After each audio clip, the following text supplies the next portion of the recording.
allegations. Again, an attempt to do a public participation in a very short exercise that was done. My response was not part of what was presented to the people of Kenya. The people of Kenya were being asked to give their views as to whether the deputy president should be impeached from office, and the accusations were attached, but in a highly legalistic language beyond the comprehension of many Kenyans. But the response of the deputy president was not there to enable them make an informed decision by listening to the charges against him and listening to his response. Because the rules of natural justice demand that no man should be condemned unheard. My lawyers will be vigorously challenging that public participation as a nullity, and that does not meet the threshold of public participation as expounded by the Supreme Court of Kenya during the celebrated case of Governor Peter Wabora. The motion alleges that 2 years since assuming office, Rigathi Gachagua has acquired property and wealth whose estimated value is 5.2 billion, despite his known income by way of employment is 24 million. This is extremely outrageous. Honorable Mutuse goes ahead to give properties that he alleges are owned by one Rigathi Gachagua. I trust he was just given a document to sign. Had he taken some bit of time to do some research, he would not embarrass himself and the National Assembly. James Derito Gachagua was the governor of Nyeri and died in London on the 24th of February 2017, and yours truly, Rigathi Gachagua, was by his bedside. Prior to his death, 3 or 4 weeks before, in privacy, he wrote his will and appointed Rigathi Gachagua as an executor of that will, jointly with Mwai Madenge, his close-time buddy, who is a quantity surveyor, and celebrated lawyer Njoroge Regeru. The three of us were tasked to manage his estates. In the will, you'll be given a copy. He did put his properties and assets and cash and anything that he owned in this world. And among the things that he did put was the Olive Garden Hotel, the Pingo Beach Resort, the Queen's Gate apartment, and Langata high-rise flats. It is these 4 properties that the Honorable Mutuse alleges in the National Assembly that Rigathi Gachagua has acquired them after becoming deputy president in 2022 when Derito Gachagua died in 2017. It is the most embarrassing allegation a member of parliament can table before the National Assembly. Those properties were constructed and were in operation when the late Gachagua was alive. I take this opportunity to ask for forgiveness to my late brother, James Derito Gachagua, that today, as your younger brother defends himself, he'll defile your privacy by distributing your will that you wrote in privacy. That your properties that you worked so hard for many years to benefit your wives and children are now a subject of discussion and are alleged to be proceeds of corruption. How unfair, how cruel can you be to a dead man?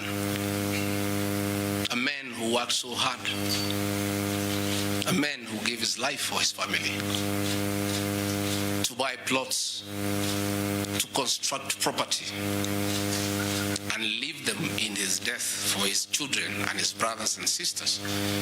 And then you go to the floor of the House and allege that those properties are production of corruption. My dear brother, rest in peace and forgive me for having joined politics. Because were it not for politics, you would not suffer this shame. Your children are crestfallen as you see their properties being splashed in newspapers as proceeds of crime. The Olive Garden Hotel that is alleged to have been bought by Rigathi Gachagua belongs to the estate of the late James Gachagua. And in his will, he directed that we sell all his properties and divide the proceeds among his brothers, sisters, wives, and children. We, as the executors of his estate, and I want to pay tribute to lawyer Njoroge Regero and Mwai Madenge for their commitment and sacrifice to the Gachagua family. Many executors who have been given properties to run by deceased people end up misusing them and depriving the beneficiaries. These two great men and myself, because my brother knew I'm an honest man and a fair person, and he knew his family, we were able to sell Olive Garden Hotel at 412 million and distributed the proceeds to the beneficiaries as directed in his will. We registered his will in the High Court of Kenya and were given the probate. And my late brother, in his wisdom, left Rigathi Gachagua 5% of his wealth. I was therefore able to get 20 million shillings from this sale. That is money that is in my account, that again I'm told they are proceeds of crime. He left my mother 5% of his wealth, another 20 million shillings. And since my mother is dead, my late brother, because he trusted me, had put in his will that I hold my mother's shares in trust. So that is another 20 million shillings in my account. Again, my late brother left me another 4% to hold in trust of crime of the children of another brother of ours who is deceased, the late Dr. Friend Wachira Gachagua, whose children are in South Africa. And another 16 million shillings was put in my account. My late brother gave 2% to my wife, Pastor Dorcas, because of her kindness of looking after him when he was ill. All this money that has come to me from a dead brother, I'm being told are proceeds of crime.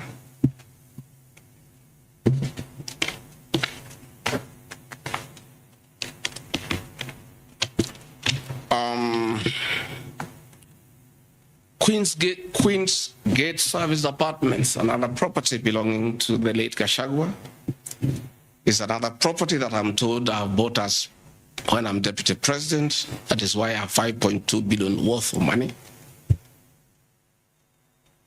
And this property, again, we sold the Cooperative Bank of Kenya, the staff retirement benefits for nearly 600 million.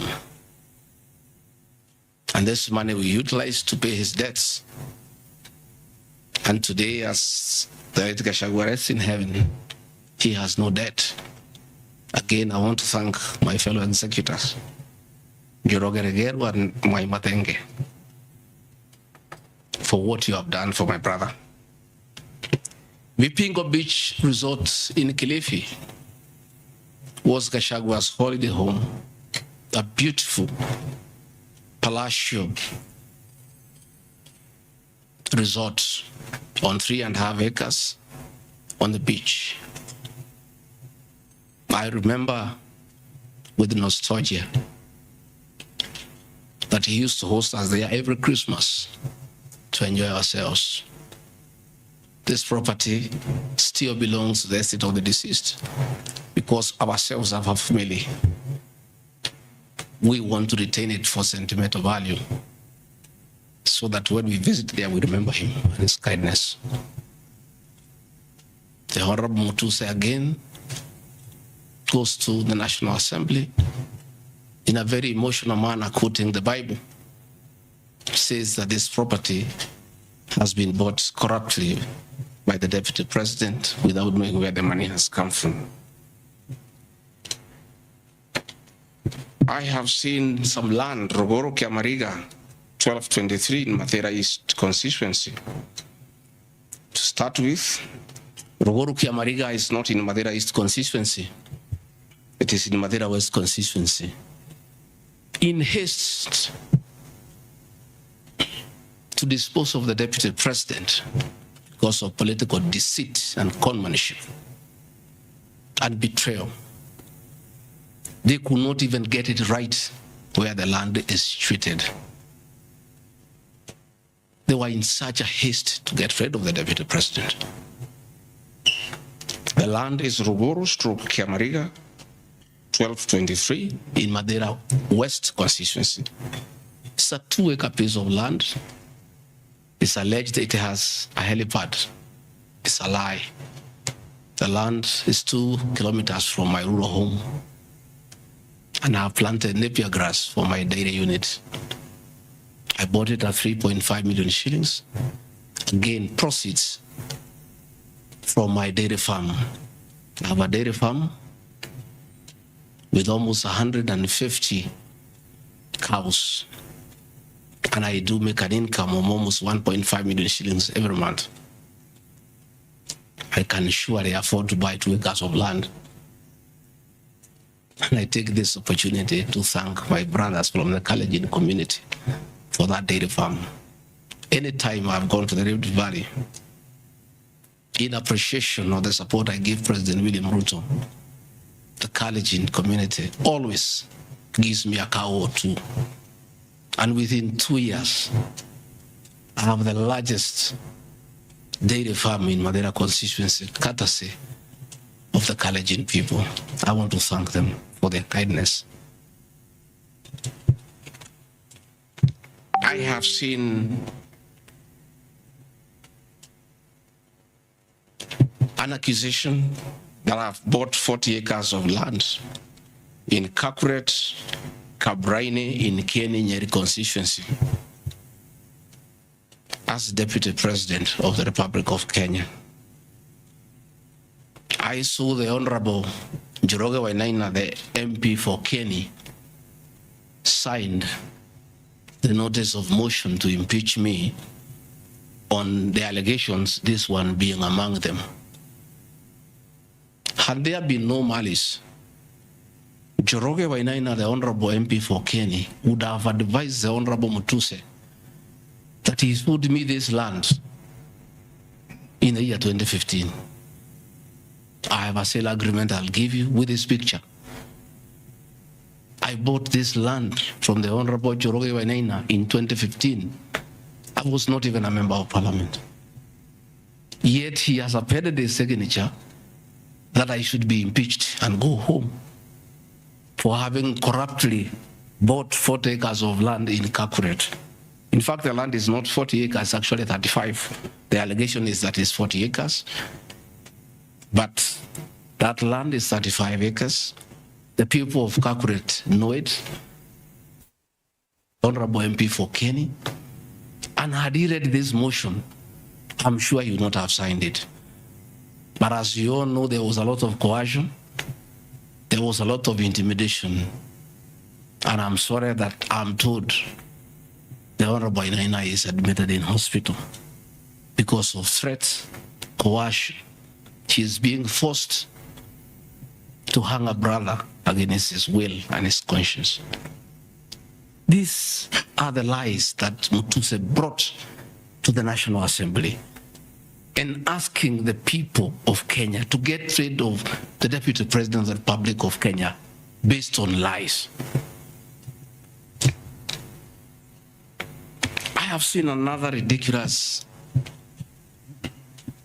allegation that the Honorable Rigathi Gachagua, Deputy President of the Republic of Kenya, has since becoming Deputy President, acquired 80 acres of land in Meru. That is false. What is true is that the Deputy President is a member of Solution Circle Limited in Meru.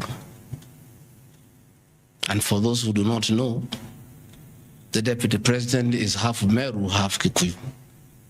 His mother, the late mother Kirigo Gachagua, was born in Meru in a place called Katheri, and thereafter settled in Kiberesha.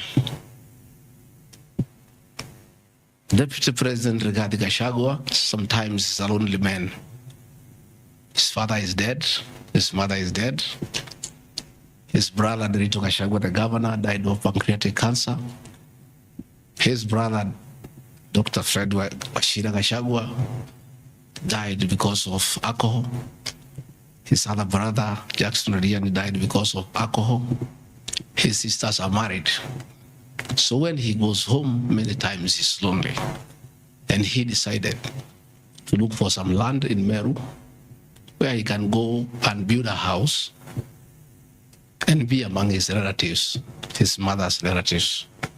And in the process, I identified that 29-acre land and borrowed money from Solution Circle, which I'm paying every month. We'll give you documents to show you that this is 29 acres, not 80 acres, that I have bought from a loan that I have taken as a member of Solution Circle in Meru, the land of my mother, and which I call home. I have seen an allegation that I have a dairy farm in Nyandarua. I don't have a single animal in Nyandarua.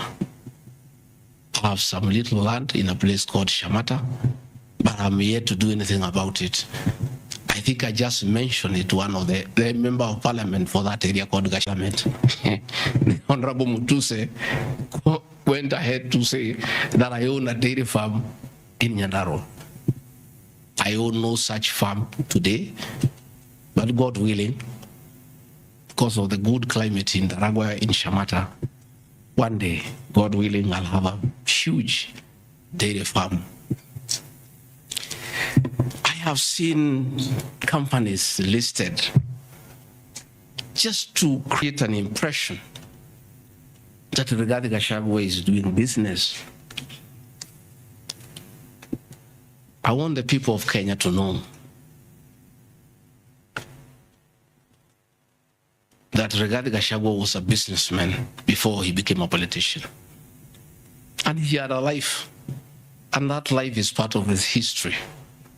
So getting companies that were associated with him 15 years ago, 13 years ago, 10 years ago, and publishing them, it's just being mischievous. My life did not start as deputy president.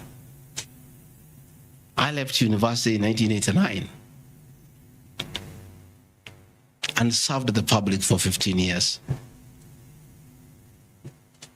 Up to the year 2002. I left for the private sector for another 15 years. In those 15 years, I was a very astute businessman. And luckily for me, maybe of you are not that lucky. It was during the Kibaki era when things were working. The economy was strong, business environment was right, and there was room to make money. And I made money that time. Those are old companies, and they are not trading. And when I became deputy president, A few companies that own properties, I transferred to my children, and I told them to continue doing business and not to do business with the government because I don't want conflict of interest. I want to confirm to the people of Kenya tonight that no company owned by my children has ever done business with the government, and I'm demanding for proof from the Honorable Mutuse or anybody else linking the Gachagua, the Rigathi Gachagua family with business deals with the Kenya government. I agreed with my children that they do business with the private sector, do farming, and run the family business that I bequeathed them. These companies are all listed. And just for clarity, because I don't think they are worth a reply, because there's nothing about them. Rigathi Gachagua Foundation. As member of parliament, I was educating orphans. I was educating children of single mothers. I was educating children of PWDs. And the education needed to continue. And I don't have the benefit of CDF money. So I started a foundation, the Rigathi Gachagua Foundation, to continue doing the work of charity. I've seen my foundation here. The Honorable Mutuse has not said what crime the Deputy President has done by having a foundation that is non-profit making. For the purposes of clarity, I'll give you the bank statement for this foundation. I've only received a total of 12 million shillings from well-wishers, which I've educated children, I've educated students at one university, and other vulnerable people. Dorcas Rigathi Gachagua Foundation is just an attempt to bring my family into mud. Every Kenyan knows the work Dorcas Rigathi has done in this country for the boy child. She has opened clinics for addicted children, and she gets a lot of money in her foundation. Since a decision was made that the government will not fund the office or the spouse of the Deputy President, Kenyans of goodwill flock to her every day with cash donations,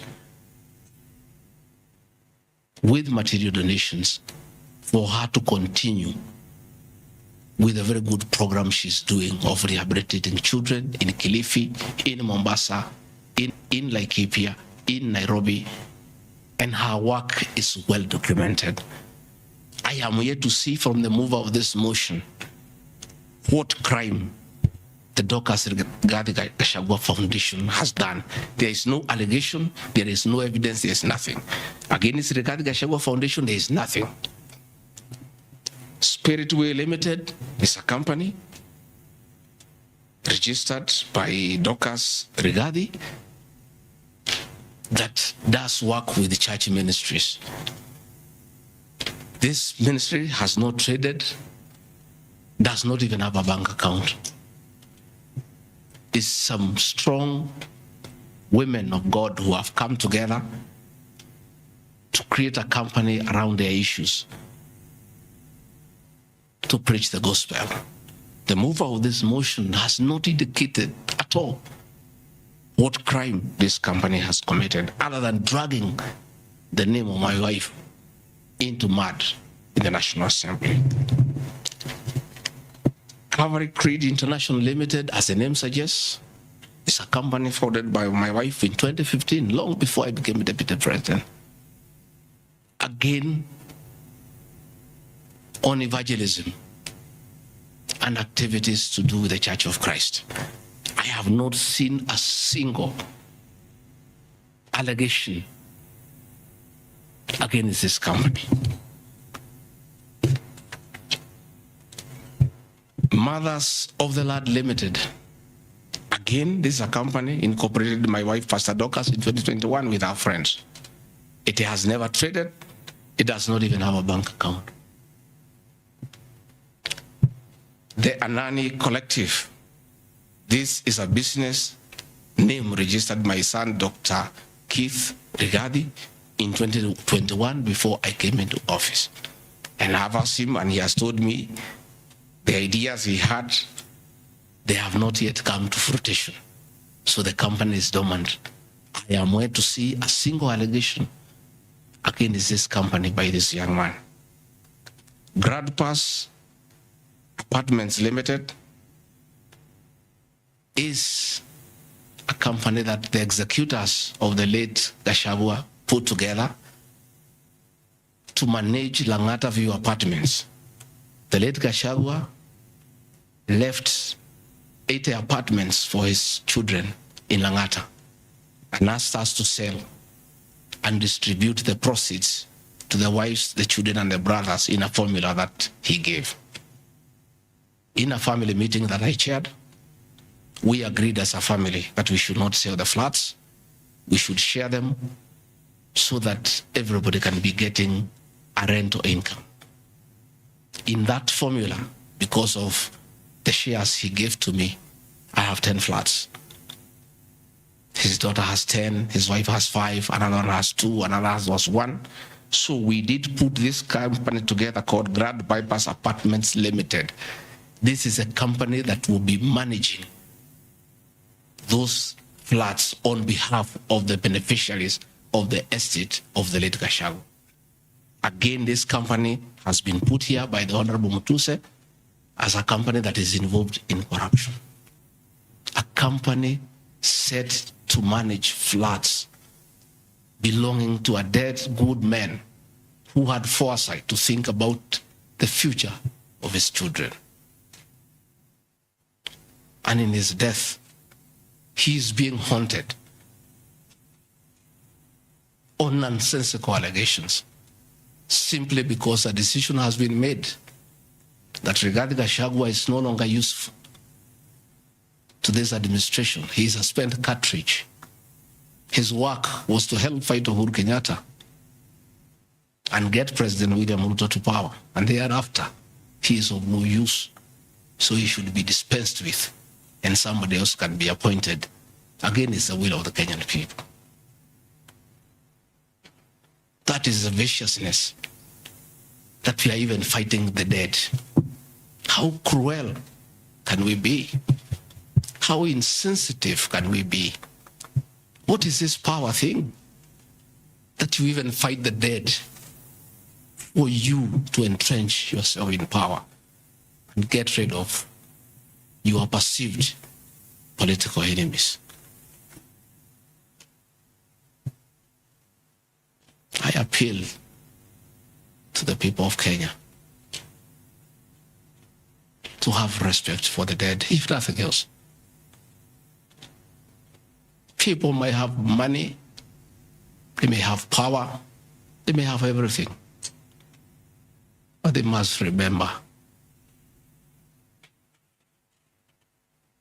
that it is very respectful to respect the dead. Please stop haunting my late brother. Don't put him on trial. He committed no crime by working hard and leaving an inheritance for his children and entrusting his brother, Rigathi Gachagua, to look after that property.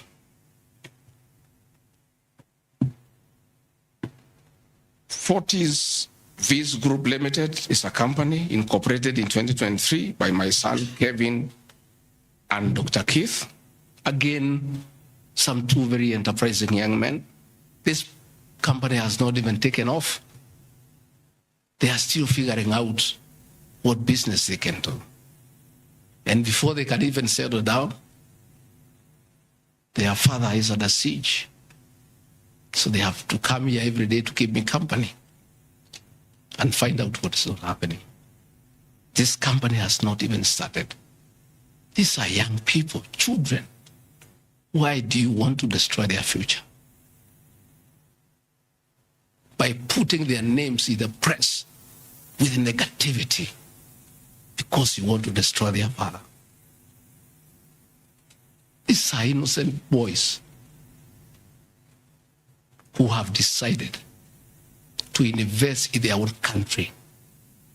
Why do you want to destroy them? You can destroy Rigathi Gachagua. Fair enough. He has lived for 59 years. But his boys had 30 years. Why do you want to destroy them? Pioneer Medical Company Group. I founded this company in the year 2008. It has not done business for the last 10 years. Why are you bringing it to Parliament? Rido Furniture Mart Limited, I founded this company with my wife, Pastor Dorcas, in the year 1999. We used to sell furniture at the roundabout at Bomas on your way to Rongai. And we built this company from scratch. And it's been in existence for years. And when we stopped trading with it, we put up apartments in Kroi, in Rongai, called Rido Plaza, that are managed by this company. We collect rent. We have, I think, 40, 50 flats there, and pay tax every month. What wrong has Rido Furniture Mart done? Rido Plaza was constructed in 2012, 10 years before Rigathi Gachagua became deputy president. Even if you want to kill his man and make sure he's totally destroyed, why don't you pursue him for the 2 years he has been in office? Why do you want to go back 20 years before he became deputy president and criminalize his enterprise and his hard work? Biovet Kenya Limited is a company, again, I founded in 2009. Many years before I even went to Parliament. It has not done business for the last 15 years.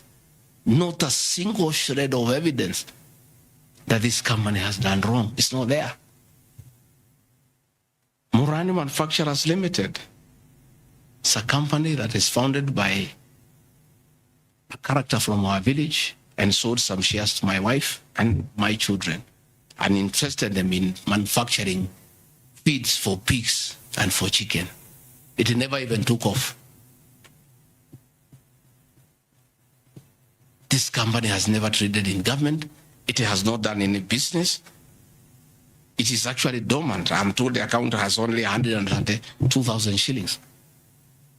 And you want to set the Deputy President of the Republic of Kenya, a man elected by 7.2 million Kenya shillings, because his wife and children have some shares in a company that has 132,000 shillings. Surely. Delta Merchants Limited is a company I founded in 2009 during the Kibaki era. It has not done business for 15 years. We demand that you see what this company has done. Wamunyoro Investments Limited is a company named after my village in Wamunyoro, which I founded in the year 2001 as a construction company. This company owns a lot of property that I bought in those years when the economy of this country was on sound footing. Since I became deputy president, we ceased all activities of this company. It has not done a single transaction with anybody. The company is dormant, but it owns property. Those properties were bought and acquired long before I became deputy president.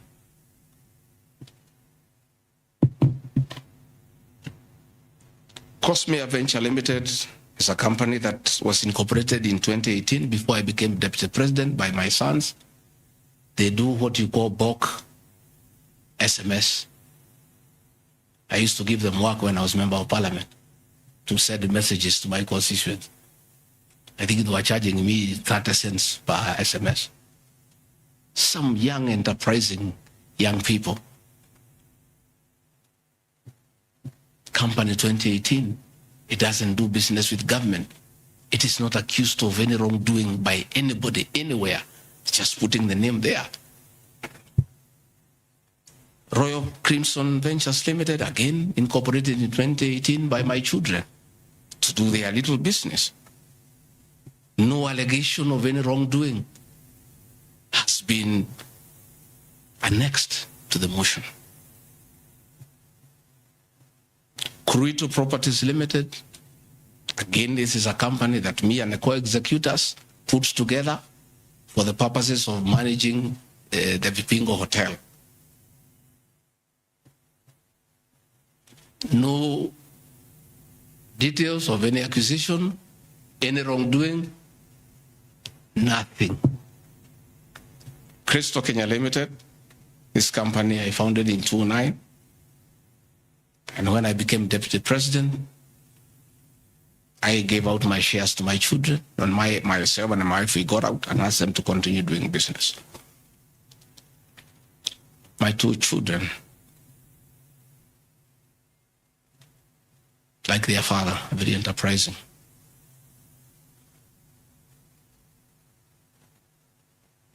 Nyeri County, where I come from, we were hit badly by COVID. And all our hotels shut down. Hundreds of jobs were lost. Many people who were supplying to those hotels shut down. The two most important hotels in Nyeri is the Outspan Hotel and the Treetops Hotel, and they are always run together.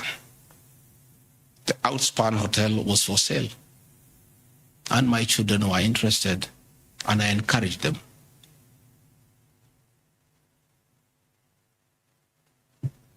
Treetops Hotel cannot be sold. It belongs to KWS. It's a government hotel. You can only lease.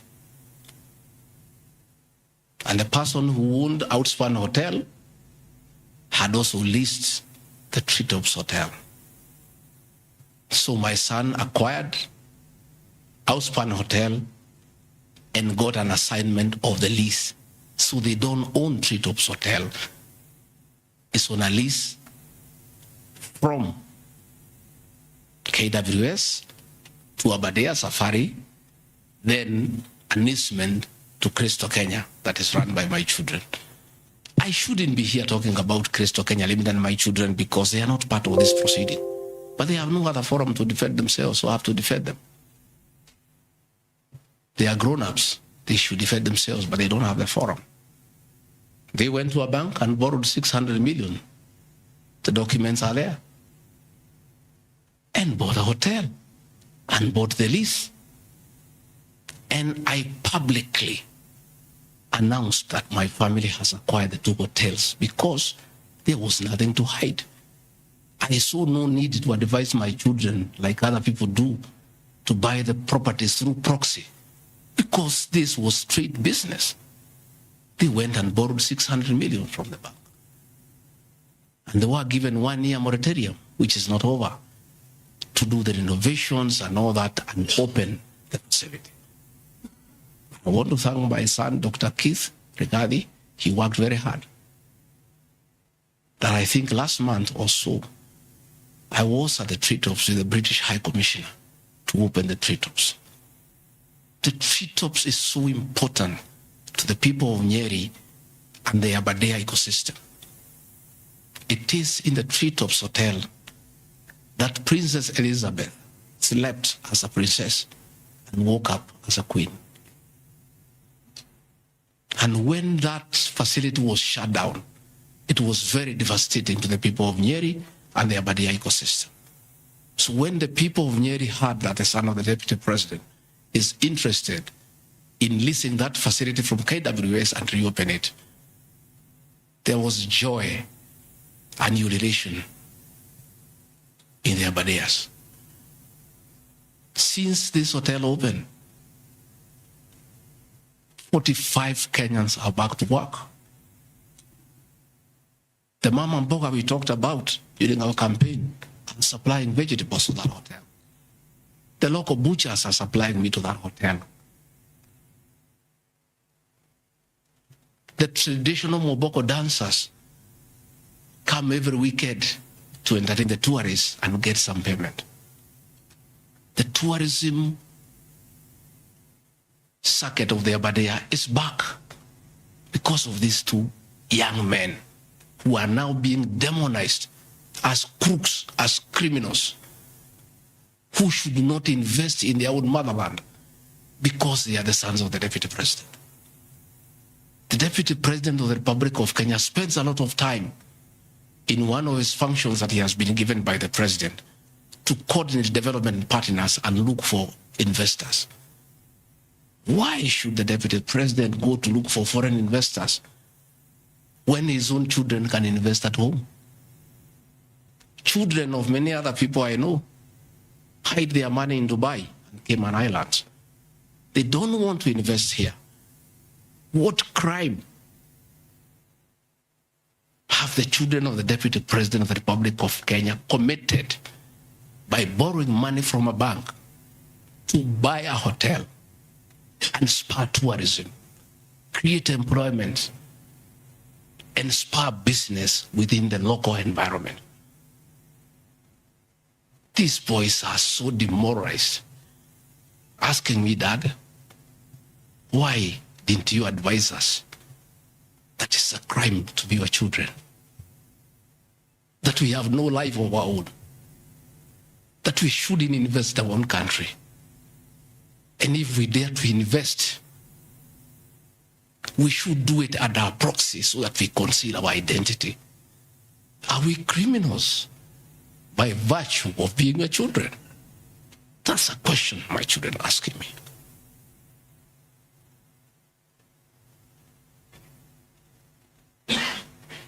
What crime can children of Kenya commit to borrow money from a bank and start an enterprise and employ people and spur tourism? How unfair can a country be to its young population to condemn them for being enterprising? I'm being told by the National Assembly that I need to be impeached from office because my children have dared to borrow money, buy property in their name and invest in their own country. And for that, their father should be sent home. I won't conclude by Karadi Farm Limited. This is a farm I founded in 2001 with my wife, Pastor Dorcas. And it runs our farms. It runs our dairy farm in Nyeri that is doing very well. I'm making $1 million shillings also every month. And I sell calves, and it's doing very well. And my farm now has become a model farm for the local farmers. We are doing chicken, we are doing rabbits, we are doing sheep. Again, nobody has told me what crime has Karandi Farm committed. Technical Supplies and Services Kenya Limited, a company I founded in 2001. I did business during the Kibaki era. When things got very bad, I stopped doing business with it. It has not done business for the last 8 years. And of course, in the 2 years I've been Deputy President. I want proof. Tomorrow, the National Assembly to table proof what these companies have done. They will be very embarrassed before the people of Kenya. This will be the most shameful act ever in the history of our National Assembly, where you go table a motion that is so sensational based on trash and not a single accusation backed by evidence. I have seen an allegation that exerting influence on officials of the Ministry of Lands to issue an allotment letter to Wamunyoro Investments Limited and using the fraudulently acquired documents to support a court case. Again, Wamunyoro Investments Limited was never allotted any land. This parcel of land, 209/12077, Wamunyoro acquired at 24 million shillings in the year 2012. The documents are there, we'll give them to you. purchase from a third party. Somebody went to the National Land Commission and lodged a case and claimed the property belonged to him, a former senior outside the Ministry of Lands. And the National Land Commission made a determination, the records are there, that the land belongs to Amanyoro Investments Limited. Again, he went to the High Court in the year 2022. I was not Deputy President. I made my witness statement before I became Deputy President. I supplied all documents before I became Deputy President. I did not file any evidence as Deputy President. And the matter was concluded, and the High Court issued a judgment. We'll give you the judgment that the land belongs to Amanyoro Investments Limited. I am told that they have appealed the judgment. I invite the Honorable Mutuse to apply to be conjoined in the appeal, and then he can argue his case. This is a matter that has been adjudicated by the High Court of Kenya and made a determination. And you want to bring it to the National Assembly. The matter is alive with the Court of Appeal. It is sub judice to even discuss it in Parliament because a determination has been made. Irregular procurement of mosquito nets at a cost of 3.7 billion. I saw a huge headline from the Star newspaper, planted headline. This is the most ridiculous headline I've ever seen. And this is the most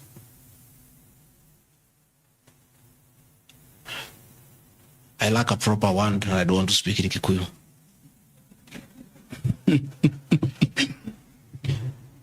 I think somebody needs to give me some water.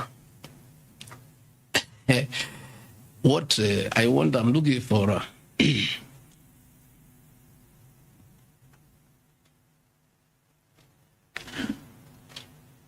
I have seen that allegation. I want to respond as follows. One,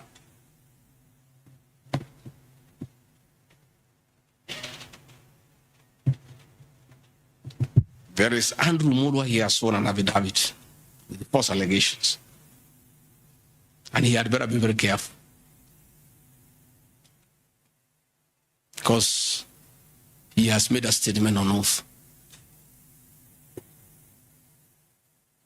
In the affidavit, he says that Deputy President was involved in KEMSA 3.7 billion irregular procurement of malaria nets, either directly or through proxies. Further,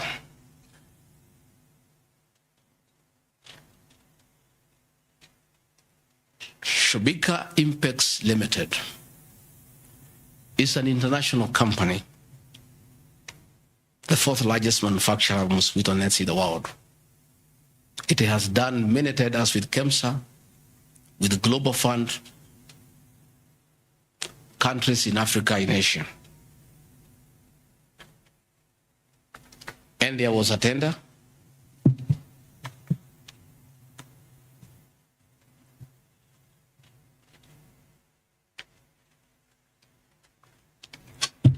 There was a tender funded by Global Fund through KEMSA. And it was an international tender for manufacturers.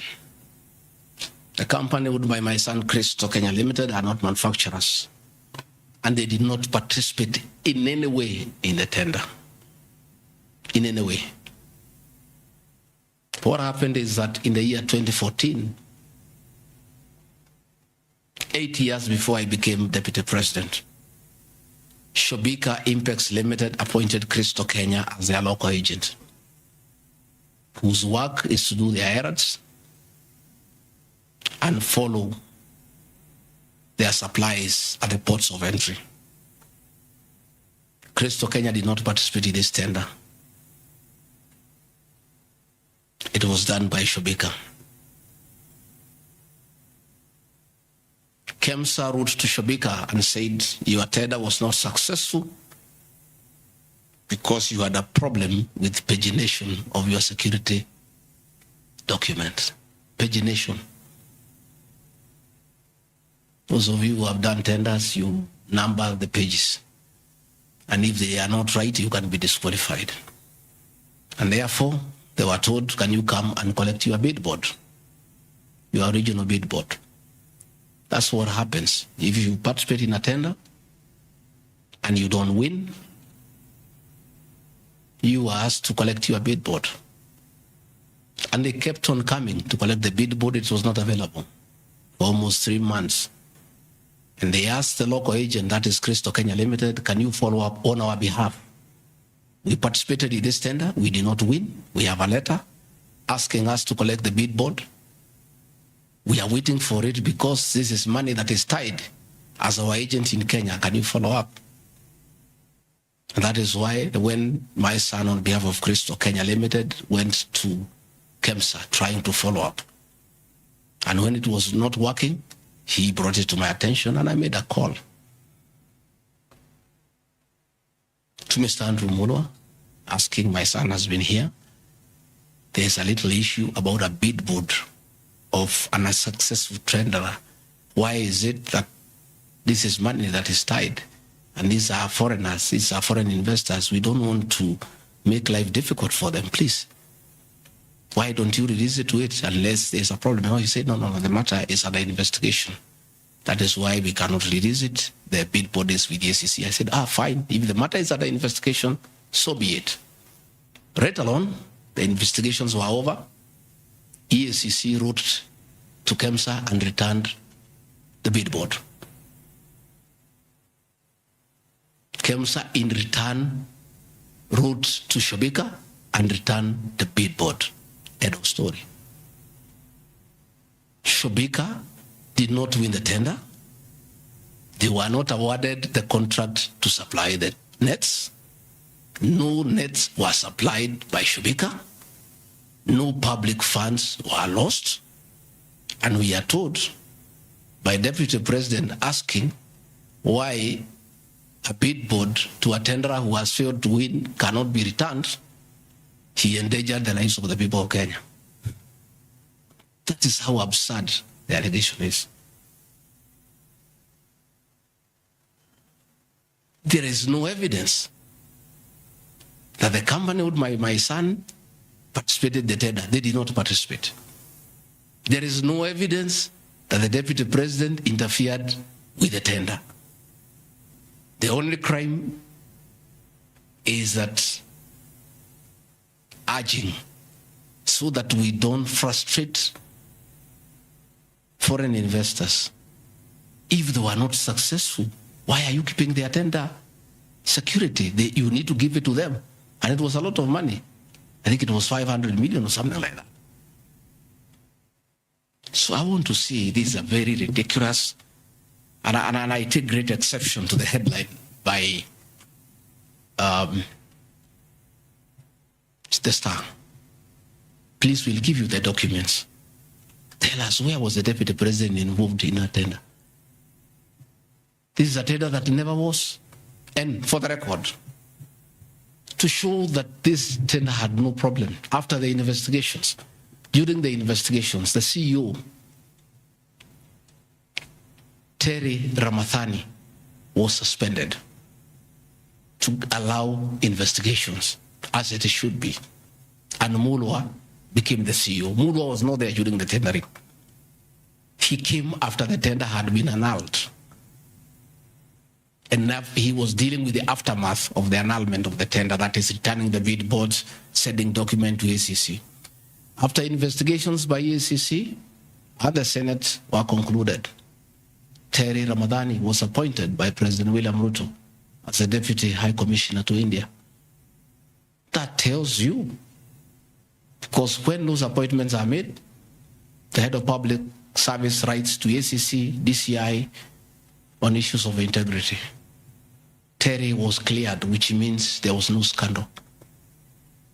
And again, and most important, no public funds were lost, no nets were supplied. Therefore, this is another fishing expedition to just justify the 5.2 billion. I think that is why they were putting the 3.7 billion to make the maths to add up. You know, when you want to talk big figures, you must look for 3.7, the 600 and all that. Even all these things I have read here, If you take your phones, we are nowhere even, we have not reached 2 billion. Because Olive Garden 400 million, Queen's Gate Apartment 600 million, Outspan and Treetop 600. So these are just figures that were being put to the people of Kenya so that they can see us into bad light. Unnecessary and expensive renovation at the official residence in Karen and Mombasa. How Mutuse knew it's unnecessary, I don't know. He has never been here. You guys were here before. When President William Ruto was deputy president, he was denied funds for 5 years. This place was in very high state of disrepair. It took me 7 months to move in. The roofs were leaking, the toilets were blocked, the septic tanks was broken down, the borehole was broken. There was nothing. Parliament, in its own wisdom, allocated funds for the renovation of this residence. As deputy president, I have nothing to do with public expenditure. In fact, at that time, the accounting officer between 2022 and 2023 financial year was a State House Controller.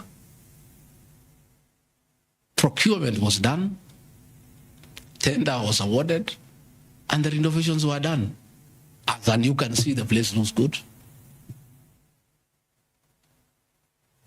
There was need to dignify the office of the deputy president because he has a function of coordinating development partners, ambassadors and high commissioners and all sorts of international visitors are always here. So to dignify the office of the deputy president, the residents needed to be in the right standard, and that is not my decision, and I have nothing to do with it. As for the contractor who was awarded the job, I don't know him, and I don't need to know him. I have no business. Where he transferred his money, I would not know. I have no access to his account. Whether he is related to me, the answer is no. I don't know him. And for the record, I don't wish to know him, because it's not necessary.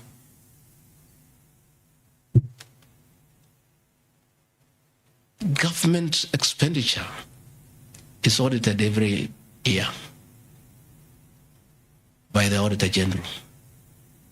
Since this office was under the executive office of the Deputy President for that financial year, the Auditor General did her inspection and gave us a clean bill of health.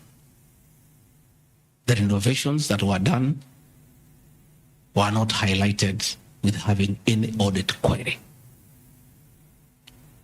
If the Honorable Mutuse had taken his time to look at the Auditor General's report, he would not have brought this business accusation. And even if there was an accusation, it should be directed to the accounting officer who is a State House Controller, not me. I don't deal with procurement. I don't deal with financial management. I don't deal with anything to do with public finances. But since the matter has been raised, I have to answer to it. I have looked at the Auditor General's report, clean. I have looked at the contract, it's signed by the Controller of State House.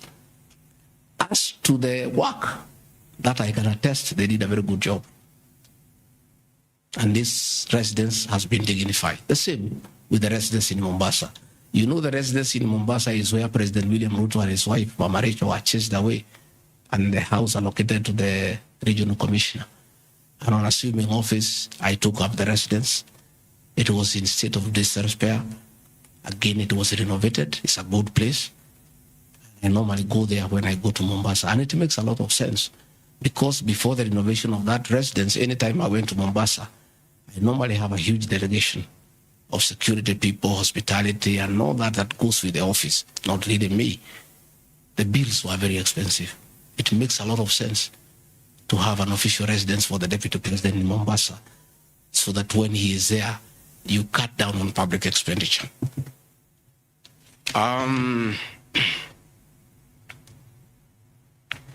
dubiously acquiring a substantial portion of sum of 100 million paid to Lusona Events Limited. Again, that's another ridiculous acquisition from the North. This is people who give services here for events. We have many meetings. You have come here for IBEC. There are tents put up here to the required standard. We have meetings here for development partners. This is a very busy residence. Most of you have been here. Again, I don't get involved in procurement. That is the work of the accounting officer and his team in public finance management. As to the person who does that work, I don't know he or she, and I have no business knowing who does the work. Those are things that are not in my purview. Again, the ridiculous accusations that that money came to me, one would have to demonstrate how it came to me. Was it brought to me through my account, through cash? Who was there? What is the evidence? Again, it is just trying to throw mud at me.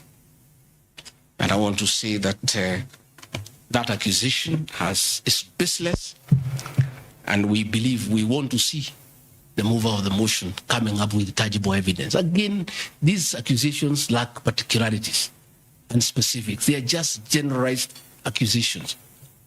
Again, we'll be challenging that again in court, because there is a ruling that grounds of impeachment must be well grounded and must be particularized and specific.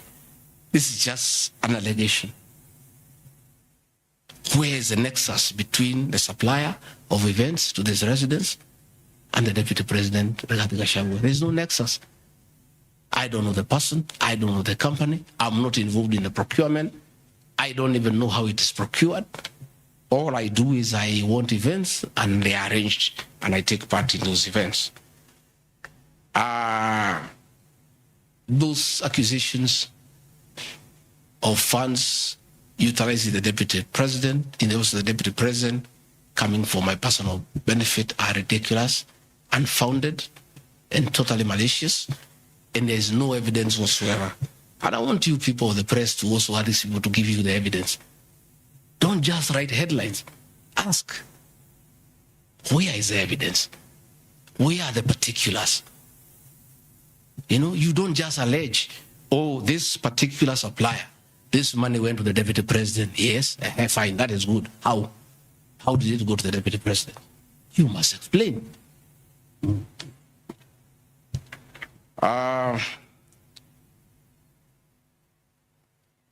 Alleged sensational but false allegations against Lady Justice Esther Maina. It is alleged that the special notice of motion at ground 4 had a gross violation of the Constitution, that I publicly attacked the Lady Justice Esther Maina and falsely threatened to bring action against her. I did not threaten to bring any action against Justice Maina. I did bring action against her. I was just informing the public because I'm a public officer and I have freedom of speech. I have filed a petition before the Judicial Service Commission against Justice Esther Maina in issues I felt I did not get proper justice. So I did not threaten her. I did what the law says. If you are not happy with the conduct of a judge, you file a petition before the Judicial Service Commission, which I have done. Again, I don't want to delve before the matters because it is against sub judice. But that I have done, so I cannot be threatened. I cannot be said to threaten her. And again, I have a right as a leader, as a Kenyan, to say what I'm doing. And I did say publicly that I will bring a petition against her. I have done it. And the evidence is there. You see it. We have filed a petition, and we are waiting for it to be concluded.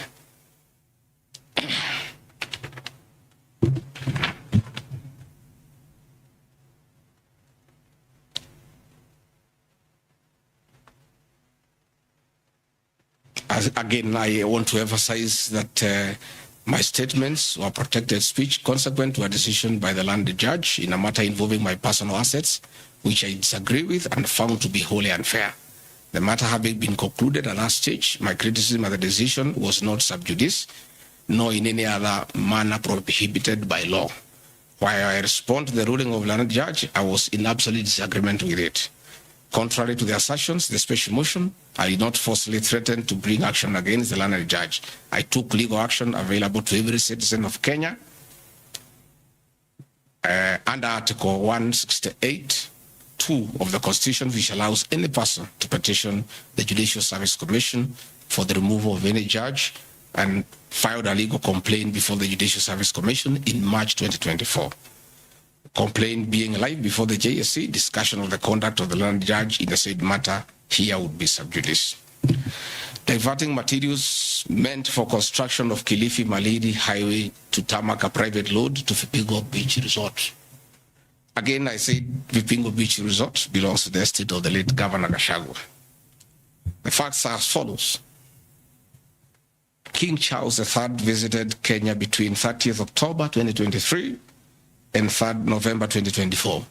During his state visit, one of the designated places where King Charles III was to visit was Kuritu Marine Conservancy, which shares a road with the Vipingo Beach Resort. And it's a public road, by the way, it's not a private road.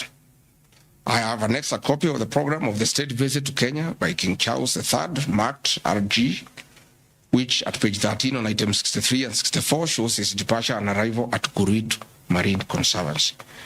As I was walking around, I slept there, I think 2-3 weeks before the arrival of the king. And as you all know, I walk every morning. And as I walked on that road, I found there was a lot of activity and tarmac was going on. I was very happy and I asked what was happening. And I was told that the king himself, the third, will be coming.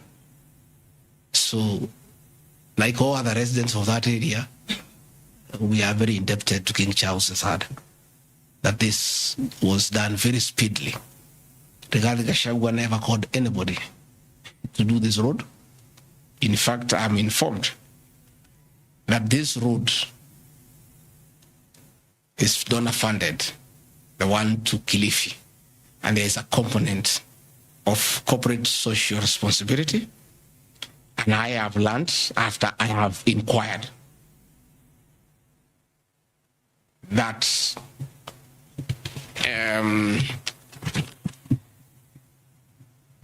these people of that road is called Takaungu Shariani Vipingo. It's off the main road, and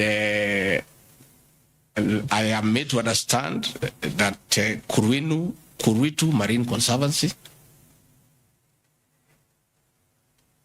Vipingo Secondary School, Shariani Primary School, among other stakeholders, including a public market, applied to Kenya to be considered for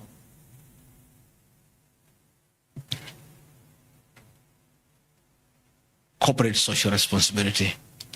And I think the issue of the king hastened that request. And that's why I said we are grateful to the king. Again, I invite evidence to show that I influenced that road. In any case, I would like to know the member of parliament for that area, how he will vote in this motion. He should be a very happy man. If Deputy President Rigathi Gachagua occasioned a tarmac road to be done in his constituency, he should vote for me. But I didn't. And when I went there at that Shariani market, people are very happy with that road because I walk there in the morning when I sleep there. People are very happy with that road. The secondary school there, the boys and girls are very happy. The primary schools are there. And again, contrary to the assertion by the Honorable Mutuse, it's not a private road, it's a public road. And it is serving many people, a primary school, a secondary school, a market, and a whole community, including the family of the estate of the late Governor Gachagua. We are just beneficiaries of good deeds by our government that were hastened by the arrival of His Majesty the King III. Undermining the President and the Cabinet by allegedly making contradictory public statements from the position taken by Cabinet regarding the evacuation of the people residing along Nairobi River. To start with, for the record, President William Ruto has never complained to me that I have undermined him. If he has told that to Honorable Mutuse, I would like to know that he has complained to Honorable Mutuse that his deputy has undermined him. Article 147 of the Constitution provides the deputy president shall be the principal assistant to the president and shall deputize for the president in the execution of the president's functions. Article 28, which states that every person has inherent dignity and the right to have that dignity respected and protected. Article 29C, which states that every person has the right to freedom and security of the person, which includes the right not to be subjected to any form of violence from either public or private sources. Section 152G1 of the Land Act, which states that notwithstanding any provisions to the contrary in this act or in any other written law, all eviction shall be carried out in strict accordance with the following procedures. A, be preceded by proper identification of those taking part in the eviction or demolitions. B, be preceded by the presentation of the formal authorizations for the action. C, where groups of people are involved, government officials or their representatives to be present during an eviction. D, to be carried out in a manner which respects the dignity, the right to life and security of those affected. Include special measures to ensure effective protection to groups and people who are vulnerable, such as women, children and elderly and persons with disabilities. F, include special measures to ensure that there is no arbitrary deprivation of property or possessions as a result of the eviction. G, include mechanisms to protect property and possessions left behind involuntarily from destruction. H, respect the principles of necessity and proportionality during the use of force and give the affected person the first priority to demolish and salvage their property.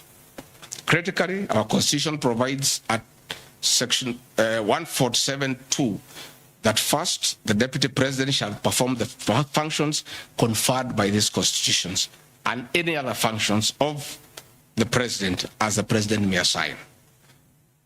Pursuant to Article 3 of the Constitution, I, as well as every citizen of Kenya and state of public officers, have the obligation to respect, uphold, and defend the Constitution in performing any of my functions. The national values and principles of governance contained in Article 10 of the Constitution by those state organs, public officers, and all persons, including myself as the Deputy President, wherever we make or implement public policy decisions. In relation to this matter, these national values and principles include the rule of law, democracy, and participation of the people, human dignity, equity, social justice, inclusiveness, equality, human rights, non-discrimination, and protection of the marginalized. Adherence to these principles became extremely important when we, as state officers, are contemplating legal evacuation of citizens with a duty to avoid inhuman forced evictions that will be contrary to our Constitution and international law. While campaigning with the President, and subsequently when I was sworn in as Deputy President, you can remember, I promised as a key pillar to the Kenya Kwanza government that there will be no forced and unlawful evictions and that all evictions shall be human and entail legal compensation. You remember my inauguration speech. I said never again shall this administration carry out inhuman evictions in a brutal manner as was done in the previous administration. I and my office, as the Deputy President, have undertaken extensive engagement with all parties in regard to the cabinet decision on eviction, which I fully support, including the Nairobi River, which is an entity under the ODP and County Government of Nairobi. Adherence to these principles become extremely important when we as state officers are contemplating legal evacuation of citizens with a duty to avoid inhuman forced evictions that would be contrary to our Constitution and international law. Guideline number 6 of the United Nations General Assembly, guidelines for the implementation of the rights to adequate housing, prohibits forced evictions, and the state should ensure that any eviction under domestic law are fully compliant with international law. The guidelines further require meaningful engagement with communities to ensure that the rights of residents are implemented cooperatively without the need for eviction procedures or police enforcement. I have supported the implementation of cabinet directives on the eviction, safe for the fact that on being informed that each person residing at the Nairobi River was being evicted and paid only 10,000 shillings, which I and many other Kenyans felt inadequate compensation for eviction. I insisted that the government should abide by constitutional dictates and international norms while implementing any cabinet decision, including eviction, and maintain the dignity of citizens of Kenya facing evictions. My statements did not and cannot be construed to undermining the president, because the president, like me, sought to defend the very constitution. I hope I'm very clear. Am I clear?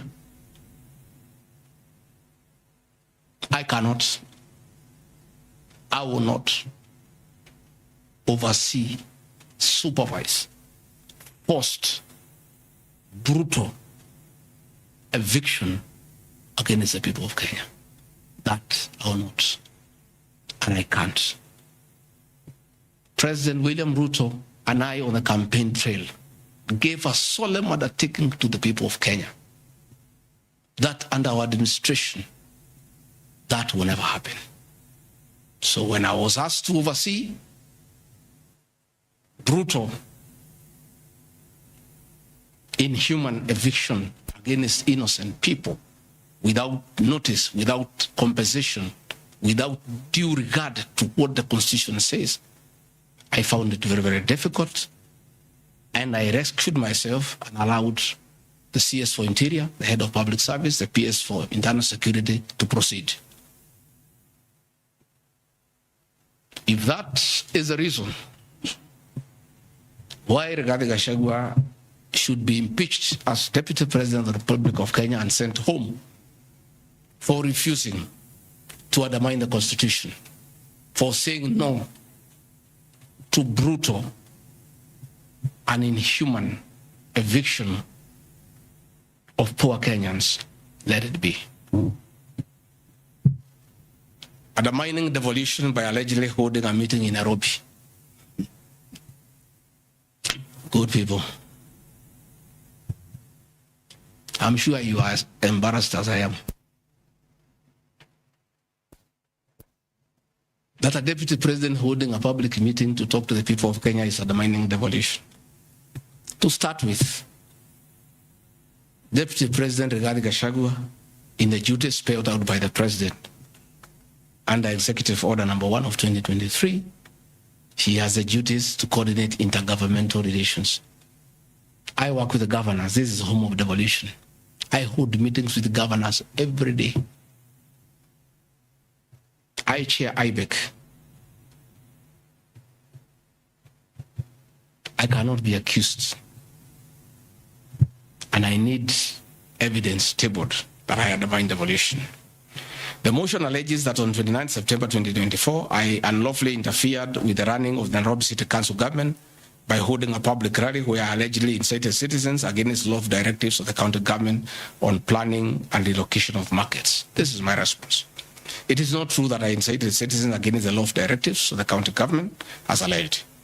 I wish to clarify and point out that when I held the public rally, I merely requested the governor of Nairobi County to speak and listen to grievances which were being raised by the market traders. Videos will be produced tomorrow in the National Assembly. I, Rigathi Gachagua, asking Governor Sakaja to take time to listen to the people and listen to their grievances. The traders had sought me out to intervene and request the governor on their behalf to dialogue with them and seek a solution to their grievances with regard to the relocation of markets. Had the governor listened to these traders, they would have had no business coming looking for me. All I was saying is listen to the people. Before you relocate them, have public participation. Most of those traders have lived in Wakulima market for 40 years. They wanted to discuss with the governor what happens to us, what happens to our customers, what happens to the distances that we cover, what about the extra cost of going to the new relocation. And I think the traders were right. Requesting a meeting with an elected leader is their right. And when they requested me to go and meet them, because they were desperate and they needed somebody to hear to them, I did go and speak to them. Again, this motion alleges that on 20 September 2024, I unlawfully interfered with the running of the Nairobi City Council by inciting citizens against law directives of the county government. The leadership of Nairobi business traders approached me sometime in March 2024 at my official residence to discuss multiple issues affecting business and requested engagement in the resolution and intervention on these issues adverse to business. Consequent to this meeting, I directed that short, medium, and long-term strategies be undertaken, coordinated by the Office of the Deputy President, to address the issues raised that are cross-cutting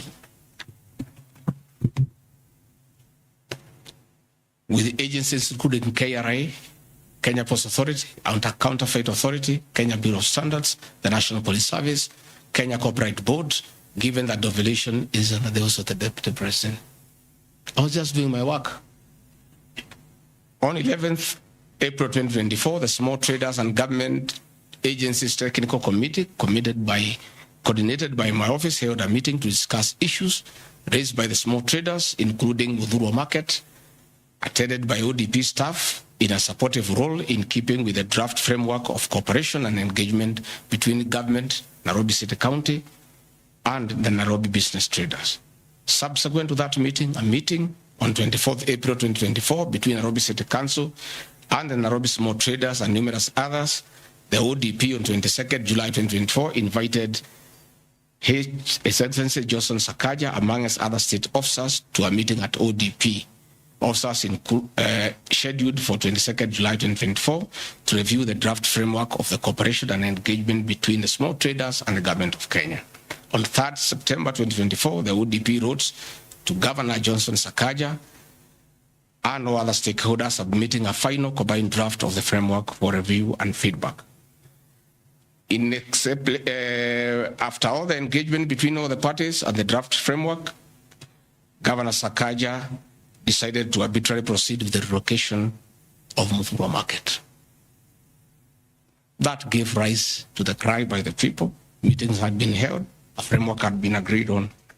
And as an elected leader, as Deputy President, I think going to listen to people who are in anguish, who are crying, is responsible leadership. The government that President William Ruto and I leads is a listening government. And going to listen to people cannot be an impeachable crime. I would like to know how members of parliament would want to send me home for going to listen to people who are crying that they need to be listened to. I would like to understand. Undermining devolution by allegedly holding meetings to fight alcohol.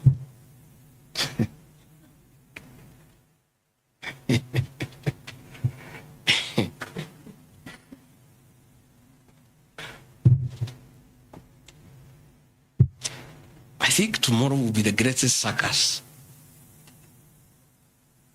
Or do I call it the theater of the absurd? That Deputy President Rigathi Gachagua, undertaking duties assigned to him by the President to fight illicit brews and drugs across the country, should be impeached because by doing so, he's interfering with the devolution. I held meetings in Nyeri, attended by Governor Kahiga, Governor Waiguru, Governor Irogo Kangata, Governor Wamatangi, Governor Kiari Badilisha.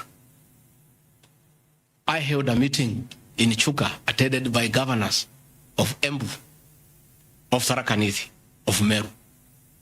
I attended a meeting in Mombasa, attended by governors of Kwale, a representative of the governor of Mombasa, the governor of Taita Taveta, a representative of the governor of Lamu, to discuss. I held a meeting in Nakuru, nearly with all governors present, and all of us jointly, under my chairmanship, the Ministry of Interior and Governors, we agreed on how to tackle the menace of illicit brews. And we have a good story to tell. Out of those efforts, our young men who are sleeping in trenches are back home. Women are very happy. Their husbands are back home and they are bringing food. In fact, some children have been born. Some have even been nicknamed Rigathi because of the effort that I have put in fighting illicit brews. I think the people of Kenya would be shocked to hear tonight that one of the accusations against their deputy president and why he should go home is because he led the battle to fight illicit brews and drugs that has caused havoc among our young people. Please, if Rigathi Gachagua is a problem, why don't you assign this job to somebody else? Because this job must be done. We must get our children off drugs. We must fight illicit alcohol. And saying that you want to impeach the deputy president because fighting illicit brews and drugs is interfering with the devolution. I think this is the greatest joke of the year. Even the 291 MPs who signed this motion, most of them, because I know them, have looked for me personally to thank me for the way I have successfully led the war against drugs and illicit brews.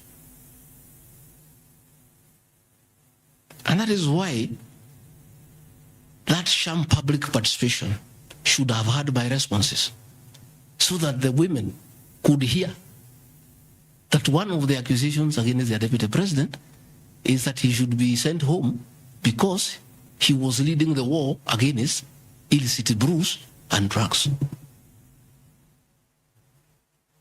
I don't know. I think there is something wrong in this country. That somebody has sat down to draft a motion to impeach the deputy president of the Republic of Kenya. And one of the grounds is that he has interfered with the devolution by leading the war to fight illicit brews and drugs. This is a height of absurdity. And Parliament will be the theater of the absurd. I would like to hear what is the nexus between fighting illicit brew and interfering with the devolution. I would like to know. I've never had any governor complain. I've never had any MCA complain. I've never had any Kenyan complain. The only Kenyans who have complained are few. They are the manufacturers who are manufacturing poison under the guise of producing alcohol. Those are the only few.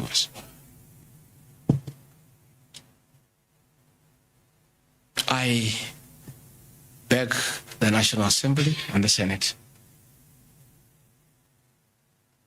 most of the National Assembly, to save face, to consider striking this ground before the motion tomorrow, because it sounds ridiculous to the people of Kenya. Again, if Deputy President Rigathi Gachagua has to be sent home for fighting drugs and illicit alcohol, so be it. Sensational statements against the National Intelligence Service and its Director General and other officers. My response. In addition to this allegation, I wish to state that the National Intelligence Service holds a very critical role in ensuring the safety and security of our country. They are responsible for gathering intelligence and share it with all our law enforcement agencies to ensure that the country is safe at all times. Consequently, when the country was caught flat-footed with regard to the scope and extent of the public's dissatisfaction with the Finance Bill 2024, which degenerated in the Gen Z protests, it pointed to the failure of the National Intelligence Service in carrying out its mandate. I am persuaded that the National Intelligence Service ought to have known beforehand that the public was completely opposed to the finance bill, and they ought to have briefed the president before the protests began, as this would have caused a change of tact by government regarding the proposed bill, and protests which culminated in the loss of innocent lives and destruction of property could have been avoided. Hence, I express my opinion, as this is in my public media briefing in Mombasa, and my utterances were not any different from what happens to other countries when there is lapse or failure by the intelligence agencies. Many of you will recall that after September 11th terrorist attack in the US intelligence agencies were massively criticized. An inquiry was even opened to investigate why the intelligence agency was not able to detect and thwart the terror attack. Under the Constitution of Kenya, the government agencies are supposed to be accountable to the Kenyan people, including the National Intelligence Service, and calling them out when there is a dereliction of duty does not amount to undermining them. In any case, the Director General of NIS is not above the law. He is a public officer. Just like the President, the Deputy President, Cabinet Ministers, he too is subject to criticism like any other public officer. In fact, I'll have videos. President William Ruto, as Deputy President, at one time criticized the then Director General of the National Intelligence Service. In another video, he heavily criticized the then Inspector General of Police for underperformance. I have learned from my boss how this job is done. It's clear. It's done. I mean, nobody, the president is criticized daily. The deputy president is criticized daily. And we take no offense. The Director General of the National Intelligence Service is not above the law. He is a public officer. He is accountable to the people of Kenya. And when one feels he has underperformed, he'll be called out. Because that is the nature of the Kenyan state. And this I learned from my boss when he was deputy president. Again, there was an issue. The president and I committed ourselves publicly that never again in our administration shall ever we allow abductions and extrajudicial killings. Despite the police keeping on misleading the president to say that there are no abductions, you all know, you have evidence on video that they have happened. And that is what I commented, and I said it is wrong. And because I'm a truthful person, I'll say what is wrong when it happens. Despite the fact that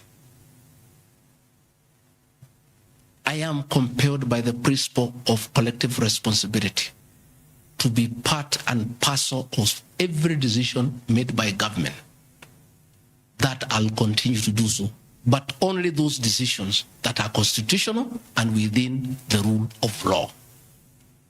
Abductions and judicial killings are unconstitutional.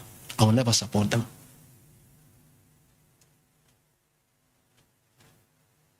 President William Ruto has been criticized left, right, and center. I have not seen him take anybody to court for criticizing him. Why is Rigathi Gachagua being impeached for calling out the Director General of the National Intelligence Service? The Deputy President is criticized daily. The judiciary is criticized daily.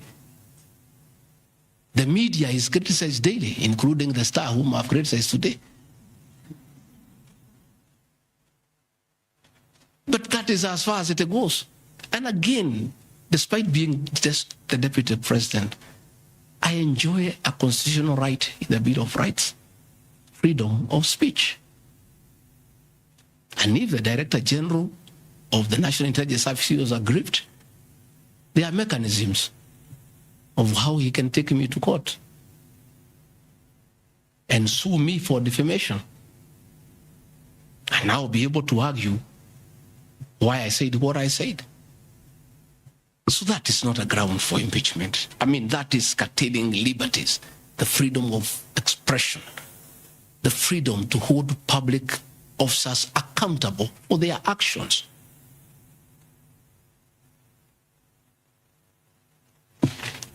And I want to say finally,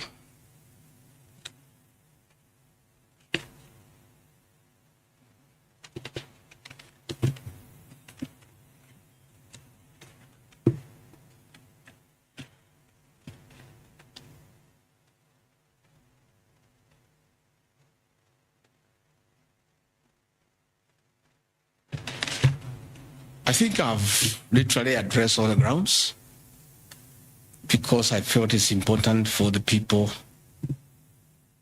of Kenya to know the allegations against the Deputy President and his responses. And as you have heard, though you are not judges and you are not advocates, there is nothing here that violates the Constitution. There is no gross misconduct. There is no crime that has been committed.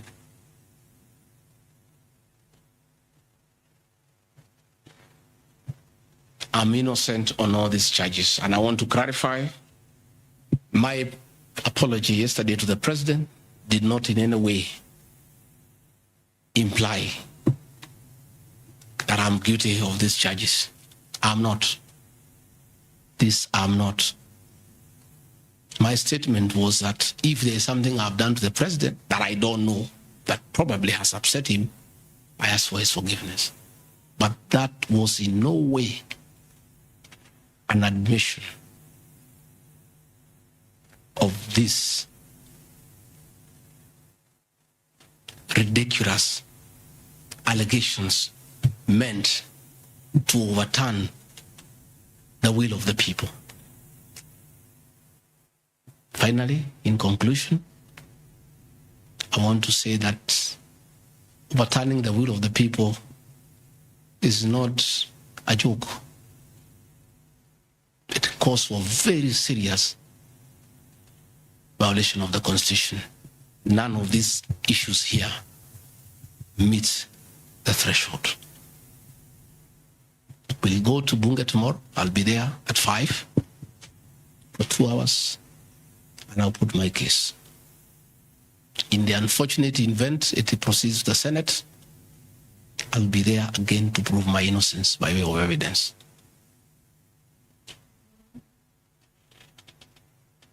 When I called this press conference, there was a lot of speculation that Rigathi Gachagua wants to resign.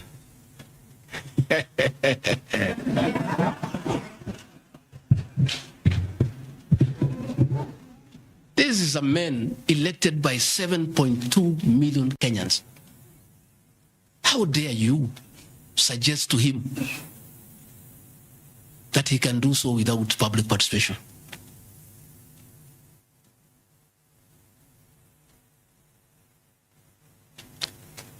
I have no intention whatsoever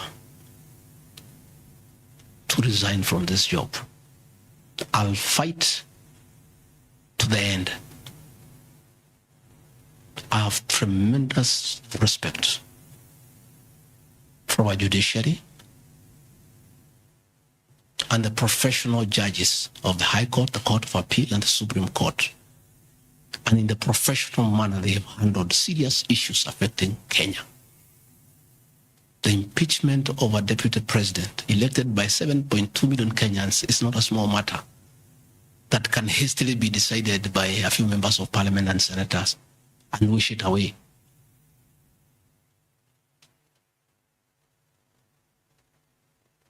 I'll submit myself to independent institutions to get justice. And I'm sure, I have no doubt in my mind that I'll get justice. And this impeachment will be thrown out. And I'll carry out my duties as deputy president. That is why anybody sending feelers to me to resign is a joker. And I found a few people using my friends to come and sweet talk to me. Please, my friends, I don't want to become enemies with you. When you are given such silly messages, don't bring them to me. I have no intention. I cannot resign. I did not give myself this job. I was given by the people of Kenya. I've done nothing wrong against the people of Kenya whatsoever. I've worked hard. I've been very loyal to my boss, President William Ruto. I have worked hard every day.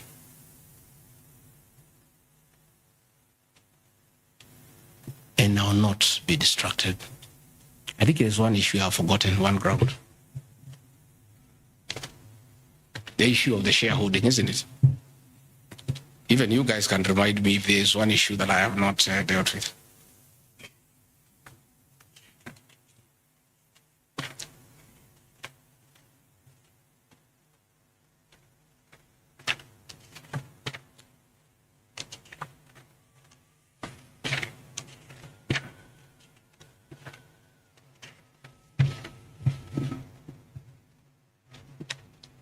Can somebody there give me my notes on shareholding?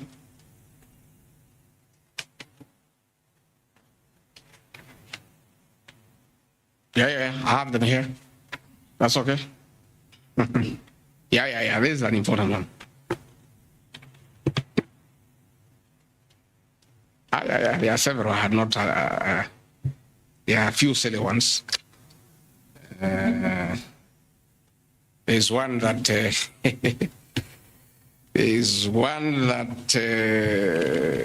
I'm conniving with cartels in the tea sector to block ATDA from implementing guaranteed minimum returns that would benefit small traders. The allegation is not true. No evidence whatsoever has been adduced to substantiate this claim. As far as I know, I've successfully completed my mandate, which was assigned to me by the president, which culminated into creating synergy between people who had taken KTDA to court and suspended the operation of the Tea Act. As a result, the Tea Act now is in operation. The president never mandated me to take over the affairs of the Ministry of Agriculture. He asked me to spearhead tea reforms. I did the tea conference in Kericho, brought all the stakeholders together, and as a result, I created a synergy among all the stakeholders. And we agreed that those people who had gone to court withdraw the cases. And now the Tea Act is operational, and that will see meaningful reforms. As to claims that I have stopped the selling of tea in Mombasa, there is no evidence to that effect. And I want to call upon the Honorable Mutuse to provide that evidence. Again, in matters coffee, I was given a job by the president to initiate the coffee reforms, which I have done successfully. I held a coffee conference in Meru for 3 days in 2023. For the last 2 years, I have been working with stakeholders, including members of parliament and the Senate, which has culminated into 2 bills. The Coffee Bill 2023 and the Cooperative Bill 2023. These 2 bills, the Coffee Bill 2023, will see the reintroduction of the Coffee Board of Kenya that will market coffee for farmers without putting profit. We have also recommended the reintroduction of the Coffee Research Foundation or the Coffee Research Institute in Roido to work on better varieties and drought-resistant crops. Through my efforts, again, I've completed my work. The 2 bills are before the National Assembly. I call upon members of the National Assembly immediately after the impeachment process to embark on these 2 bills and see them to fruition so that farmers can enjoy the work we have done in coffee reforms. I have seen another absurd that I have taken control of a local cooperative society in Madira constituency where I was a member of parliament. This is false. I should be told which society by name because I know all the societies. I know all the farmers by name. It's really ridiculous. Again, there is no evidence. There is nothing. It's just trying to spoil my name before the people of Madeira who elected me as their member of parliament. On the issues of shareholding, I think this matter has been discussed for a long time, and I think it's good tonight I put it in proper perspective. I wish to state that the allegation is equally false. None of my family members, allies, or associates are in control of any cooperative society in Madeira. That one I had done. In shareholding by virtue of the provisions of the third schedule of the Political Parties Act, the constituent parties of Kenya Kwanza Coalition entered into various agreements which were deposited with the Speaker of the National Assembly and the Speaker of the Senate for purposes of Article 108 of the Constitution of Kenya. 16.2, the following were members, parties of Kenya Kwanza: UDA, ANC, Ford Kenya, PAR, Farmers Party, Chama cha Kazi, Communist Party, Economic Freedom Party, the Service Party, Tujibebe wa Kenya Party, Umoja na Maendeleo Party of Kenya, and the Democratic Party of Kenya.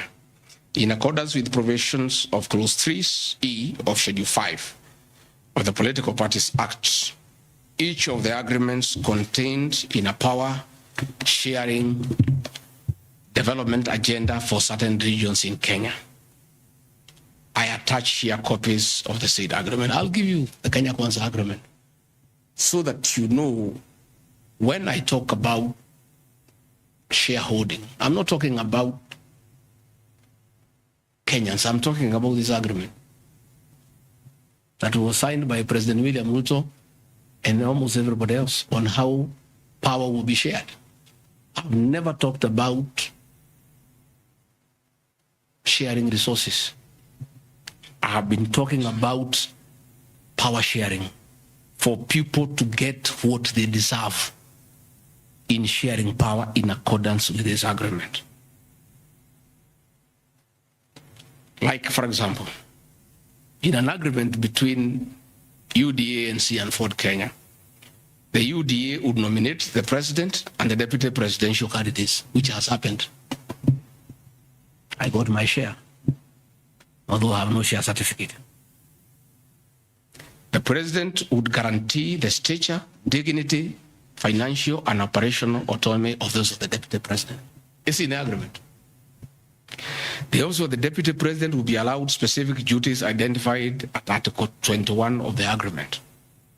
ANC will be allocated a position of prime cabinet secretary to be established within 14 days. It was given to Musalia. The office of the deputy president, Ford Kenya, will be allocated the position of the Speaker of the Assembly, which was given to Moses Wetangula. In accord with Article 2.1 of the Power Sharing Agreement, ANC and Ford Kenya would have a 30% share of national government positions. So, the Honorable Musalia Mudavadi, the Honorable Wetangula, and the people of Western, please don't condemn Rigathi Gachagua. The agreement is here, defining your share in the government. It is not me. I did not sign this document. It was signed by Musalia, Wetangula, and President William Ruto. So when I say about this share thing in terms of positions, I've never talked about resources, about development.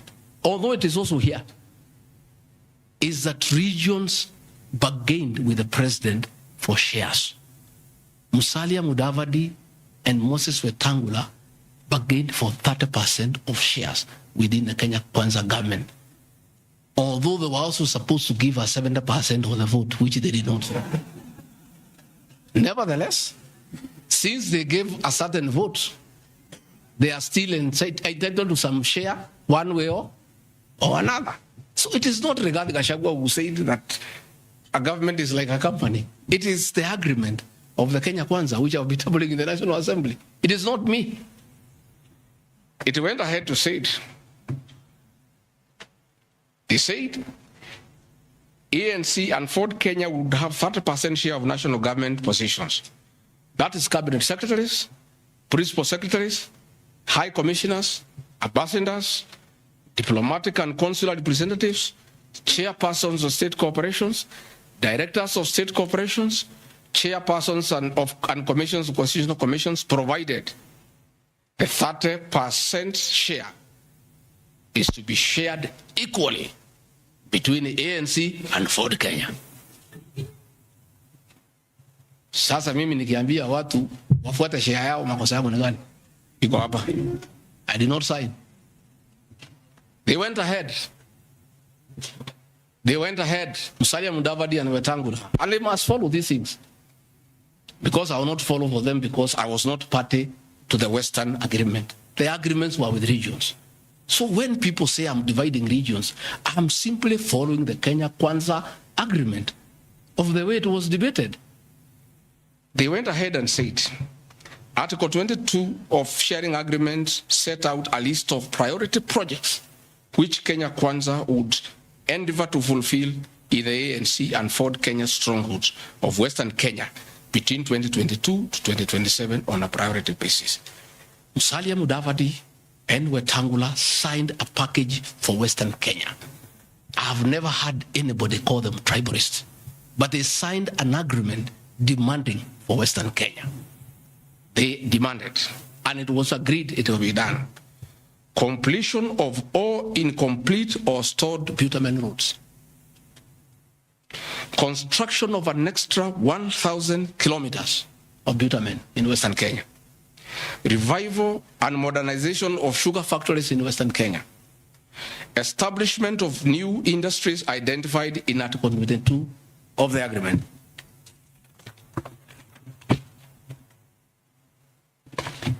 Ladies and gentlemen, this is the Kenya Kwanza agreement on shareholding. What crime has Rigathi Gachagua committed to be impeached by saying what President William Ruto appended his signature to, with Musalia Mudavadi and Wetangula who will preside over my impeachment? What crime has this man committed? The crime of this man is just being truthful, because people do not want these things to be known. That is a problem. People have a problem that I'm a truthful man. The people of Western Kenya has now known today what their leaders signed with President William Ruto. It is upon them to demand their share as per this agreement. I did not sign this agreement. I already the people who signed. But because I was present and I'm a truthful man, I fight for the people of Western Kenya. Power sharing agreement between Kenya Kwanza and PA of Amason Kingi. I want to give two examples. Yeah? In accord with Article 8 of the agreement, PA would be allocated the position of the Speaker of the Senate. He negotiated for himself. Let's be truthful. You brought this motion. We'll discuss. The people of Kenya must know the truth so that if Rigathi Gachagua is being crucified for being truthful, let the people of Kenya know why he is being crucified. How can Moses Wetangula say I should be impeached because of saying people to get their shares when he is a signatory to a share agreement with the president on what will go to Western Kenya? And then they accuse me of tribalism. They did not say anything should go to Central or Mount Kenya. They talked about Western. When I say something for Mountain, I'm a tribalist. King, he said, position of Speaker, you are mepewa. Article 9A of the Power Sharing Agreement, PA would nominate the candidate for appointment of one principal secretary when Kenya Kwanza came to power. Amepewa. For Article 9B, the Power Sharing Agreement, Kenya Kwanza and PA would agree on what share of national government positions, cabinet secretaries, principal secretaries, high commissioners, ambassadors, diplomatic and consular representatives, chairpersons, state corporations, etc., etc. Power sharing agreement, that is a word, so that nobody should ever again in this country ever accuse me of talking of shares. It is not me. It is my boss, President William Ruto, who appended his signature with other leaders that Kenya is like a company of shares. It is not me. And he signed the agreements. Sharing Kenya is here, it's being shared. True or false? True or false? They have shared the Speaker, they have shared the Senate, they have shared Deputy President, they have shared the President. That's what I've been saying. And then I'm being told that I'm dividing the country along ethnic lines. I did not append this signature. I'm just being truthful. That is my crime. People want these things to be hidden so that they pretend to be nationalistic and say Rigathi Gachagua is tribal. But the people who append these signatures are the ones who should explain why they were signing things for their regions only. Yet they say they are national leaders. Power sharing agreement between the Kenya Kwanza coalition on one part and the Communist Party nini. So, Service Party, at least I saw Chama cha Kazi, they say the party leader should get something. Moses Kuria was given something. The Service Party of Mwangi Kujuri got nothing. You know? So, unajua sasa, ile shida iko Kenya hii ni ukora. And people not being truthful. The agreements are here. Like in a Communist Party, they have been making noise. They signed an agreement, they have not seen anybody. Yeah? So,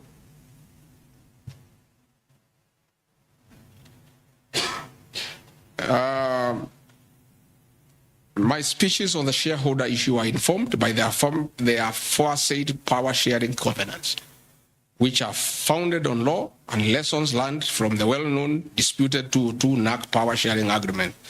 Further power sharing agreements are a feature of government formation in all democracies in the world that provide the formation of coalitions.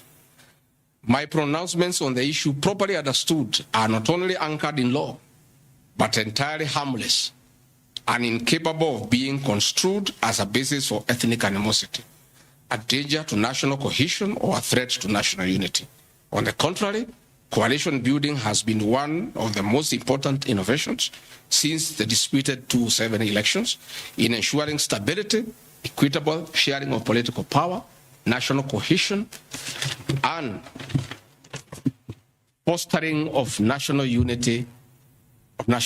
Indeed, Kenya Kwanza's main opponent in the 2022 general election, Azimio la Umoja, One Kenya Coalition Party, was a political party consisting of 25 or so political parties who also executed a power sharing agreement as required by Schedule 3 of political parties. However, notwithstanding of the said power sharing agreements, upon election as the Deputy President of Kenya, I went out of my way, as required by the Constitution of Kenya, to serve all Kenyans regardless of their political preferences during the election or ethnic origin. I'll produce videos on all those things. Again, my decision to embrace a broad-based government following the decision of the cabinet after the Gen Z protest is that I support coalition building. And even when the Honorable Right Odinga came, he got some shares. True or false? I mean, surely, why is Rigathi Gachagua being vilified by just being truthful? You know, it's good to be truthful. I have heard that my saying we observe this agreement is a threat to national unity. I have never been caught by the National Cohesion and Integration Committee to tell me that I have said something that can create ethnic disharmony. On the issues of one man, one vote, one shilling, I am told again that it can create tribal hatred. How? The one man, one vote, one shilling is not a formula for Mount Kenya region. Far from it. The one man, one vote, one shilling talks about equity. The gist of that formula is that all Kenyans should be treated equally. If we are giving bursary to the children of Kenya, let us agree how many children we have. If there are 30 million and we have 100 million, we divide equally and distribute to every constituency to those children. If a hospital takes care of 1,000 patients, we decide based on population what is the size of the hospital to be constructed in Roiro, where there are 800,000 people. if one borehole serves 500 people? Do you construct one borehole in an area where there are 10,000 people? You need to construct more boreholes. That's all. And these populations are everywhere in Western Kenya, in Kisii, in Rift Valley. The high numbers are not just in the Mount Kenya region. This is a formula, in my view, that is good for everybody. Again, it is not a law because I pronounce myself. It's just an opinion. And in our democracy, I think it's only fair to allow people to have freedom of speech and to be entitled to an opinion. There are those who talk one man, 1 vote, 1 kilometer, and it is their right. And we should also listen to them and consider. And all those opinions can be harnessed, and people can agree which is the best formula to take care of the people of Kenya. That is all I said. I wanted to read to the people, of course, the projects that were negotiated, but I don't seem to have that page. I produce it tomorrow in Parliament. So that when they hear I am fighting, I'm also fighting for them. Mine, for the Mount Kenya, and President William Ruto, we never wrote anything, because I'm a very trusting man. So is my people, as we did word of mouth. So once in a while, we may argue kidogo kidogo because there's nothing written. So sometimes it's when people say I'm blackmailing the president. I'm simply asking, my boss, we agreed the following, can we please do it? We agreed this on that, can we do it? We agreed that the people of Mount Kenya who had been given jobs by Uhuru will not be removed without being replaced. We don't seem to be honoring that. Can we honor it? We agreed where we needed to replace somebody who has not performed, we exchange 1 for 1. Can we do it? We agreed that we need to give Mau Mau roads priority. Can we please do it? Because that is what we agreed. It's simply people being honest with each other and living true to a gentleman's agreement. That is what it is about. So I wanted to explain to the people of Kenya, I am not against any region of Kenya. I am just a crusader for honesty and for fulfilling written and unwritten agreements. That is all I am. I say, if we agree on something, please, let's do it. If we agreed we shall do ABCD before we are elected, let's do it. If we agreed we shall not brutally evict innocent people, please, let's not do it. If we agreed that we shall create a good business environment for people to do business, please, let's not do it. If we agreed there shall be no abductions and extrajudicial killings, please, let's be true to the people of Kenya. That is all. So I want to thank every one of you. And because I've been in Parliament, I don't think it's necessary to have questions. I've been very, very clear on no issues, why I called this a press briefing. I said I'll be in Parliament tomorrow. I've asked my team to try to give you all the materials so that you can also go and digest. But I think I've prosecuted my case before my employers, the people of Kenya. And I trust, because the members of Parliament are also listening, they'll be fair, they'll be just, and they'll be true to their conscience and do the right thing, and not hang an innocent man without evidence. I wouldn't mind being crucified if there was evidence, but there's nothing. Nothing. Zero. I've explained myself to the fullest. And I think you and the people of Kenya have heard me. Let me thank all of you for giving me this time, and I appreciate the media for your role to inform the people of Kenya, to educate them, to entertain them, and keep them abreast with what is going on. I want to thank you for your coverage of the short public participation on this impeachment motion, because you exposed it for what it was, and your video clips are very useful for us as we argue in courts of law. You guys are wonderful. You are good people. No wonder you are called the fourth estate. I don't know where we would go in this country without you. We would have so much impunity. we would go back to dictatorship without the media. I want to encourage you to continue to be the watchdog on behalf of the people of Kenya, to protect the Constitution with zeal, to uphold the rule of law, and to call out impunity and corruption. And I want to say, after this impeachment, I want the members of parliament now to focus on the corruption scandals around our country.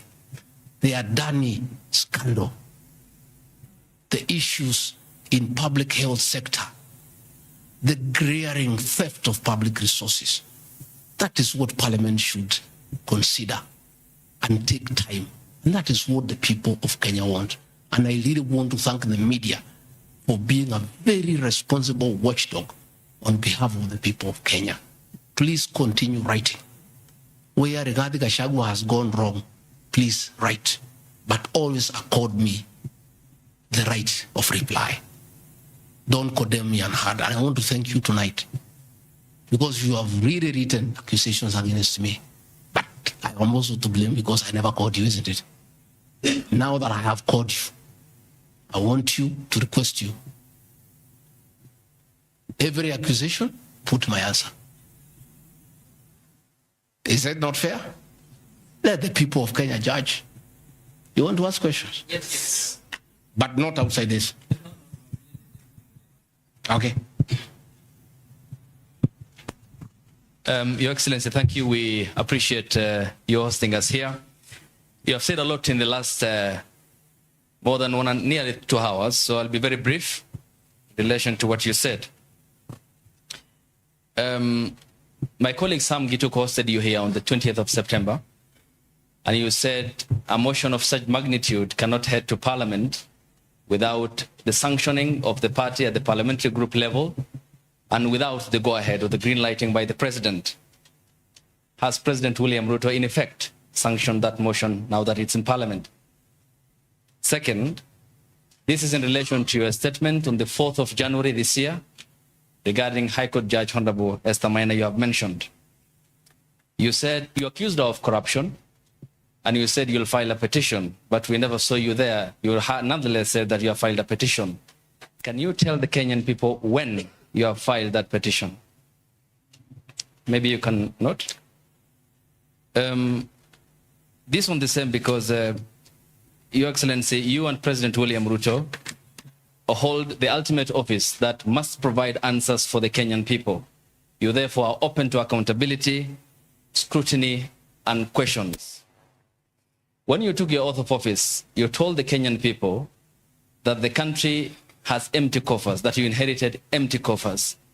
However, your statement is contrary to what the Kenya National Bureau of Statistics says, that at the time when you assumed office, the country had at its disposal 3.02 trillion Kenya shillings, includes revenue plus appropriations in aid. Why, Mr. Deputy President, did you make such a misleading statement in front of the Kenyan people and the world? Regarding your shareholding question, I'm sorry to hold you to account, Mr. Deputy President, that the context in which you have provided the agreement between the parties, the Kenya Kwanza parties, and your defense is different. This is what we said in Kericho County, that this government on February 2023, this government is a company, you told the people, that has its shares. There are owners who have the majority of shares and those who just have a few, while others do not have any. You invested in this government, you told the people of Kericho County, so you must reap. You sowed, you tilted, you tilled, you put manure and irrigated. Now it's your time to reap. Some few months later, the High Court quashed the appointment of more than 1,406 KRA officials. And the judgment? 700 of those officials were either from the Kalenjin or the Kikuyu community. How much of a responsibility will you take, being part of the presidency, of such gross locking out of Kenyans who qualify, who are competent, who merit, yet half of those appointments went to only 2 communities? That's enough. Thank you. One, the issue of Justice Minor is sub judice. I don't want to discuss it because it's a matter before court, but I'll be able to give you the date when we file so that you can follow the petition. As to the issues that this motion cannot find its way to the Assembly, without the president not. That is true. It can't. It has not. As to the issue of shareholding, again, this is a matter that I'll be prosecuting. By answering your question, I'll delve into the merits and the demerits of the argument that will come up. But I also want to remind you that I did not say that it's a company. I said like a company. Like. You look at the clip, it's there. Like, I gave an example. And a company has shareholders. I've just read to you, there's 30% here for somebody. That's what I was saying. I was just being truthful without removing the argument. Again, I am not responsible for making appointments in Kenya. I don't make any appointments. Deputy President does not appoint anybody. You know, the appointing authority. Ladies and gentlemen, because my lawyers tell me we don't want to delve into the merits and the demerits of the presentation that I've made. Yes, Karanja.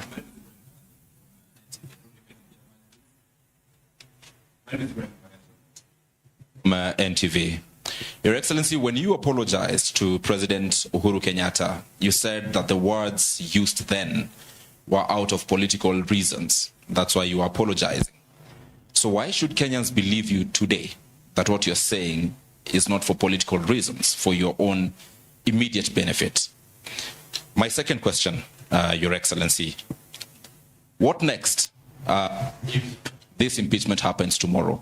If you're impeached, what next for you? If you're not impeached, then what next in this political marriage between you and President William Ruto? Let's say your answer is what I've discussed here are facts. It's for the people of Kenya to look at the facts and decide whether they have the necessary veracity or not. As to what I'll do or not what I'll do, let's cross the bridge when we get there. My name is Gachagua. I think, good people, we have had a long night. We have had a very long night, and you need to go and file your story. I want to once more thank you very much. Good people, asanteni sana, Mungu awabariki. Tutaonana kesho. Thank you.